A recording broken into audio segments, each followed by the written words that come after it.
2 Samuel 17.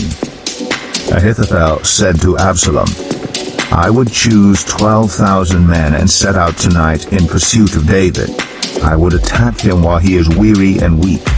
I would strike him with terror, and then all the people with him will flee. I would strike down only the king and bring all the people back to you. The death of the man you seek will mean the return of all. All the people will be unharmed.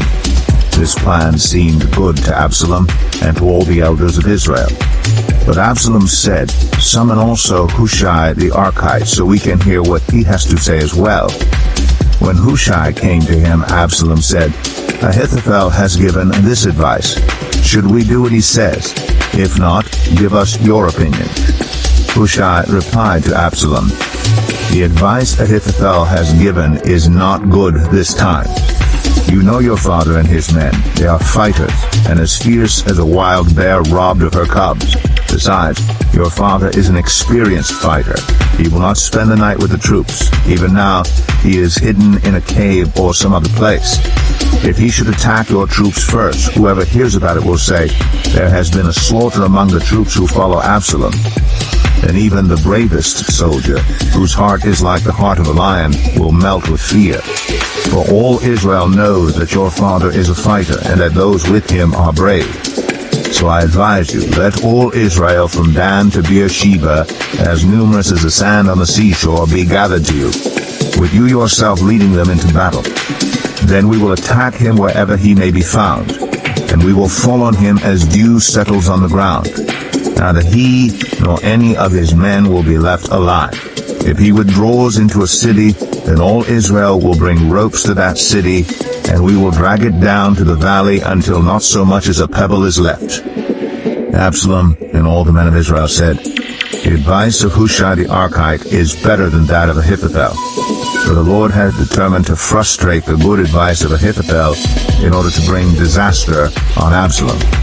Hushai told Zadok and Abiathar the priests, Ahithophel has advised Absalom and the elders of Israel to do such and such, but I have advised them to do so and so. Now send a message at once and tell David, Do not spend the night at the fords in the wilderness. Cross over without fail, or the king and all the people with him will be swallowed up. Jonathan and Ahimaaz were staying in En-Rogel. A female servant was to go and inform them, and they were to go and tell King David. But they could not risk being seen entering the city. But a young man saw them and told Absalom. So the two of them left at once and went to the house of a man in Baharim. He had a well in his courtyard, and they climbed down into it. His wife took a covering and spread it out over the opening of the well and scattered grain over it. No one knew anything about it.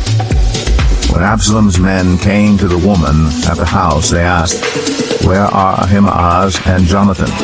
The woman answered them, They crossed over the brook. The men searched but found no one, so they returned to Jerusalem. After they had gone, the two climbed out of the well and went to inform King David. They said to him, Set out and cross the river at once. Ahithophel has advised such and such against you. So David and all the people with him set out and crossed the Jordan. By daybreak no one was left who had not crossed the Jordan.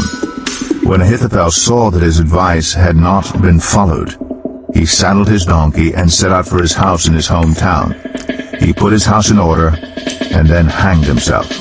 So he died and was buried in his father's tomb. David went to Mahanaim, and Absalom crossed the Jordan with all the men of Israel. Absalom had appointed Amasa over the army in place of Joab. Amasa was the son of Jether, an Ishmaelite, who had married Abigail, the daughter of Nahash, and sister of Zeruiah, the mother of Joab. The Israelites and Absalom camped in the land of Gilead. When David came to Mahanaim, Shobai, son of Nahash, from Rabbah of the Ammonites, and Machir, son of Amiel, from Lo-debar, and Barzillai the Gileadite from Rogelim, brought bedding and bowls and articles of pottery. They also brought wheat and barley, flour and roasted grain, beans and lentils, honey and curds and sheep, and cheese from cow's milk for David and his people to eat. But they said, "The people have become exhausted and hungry and thirsty in the wilderness."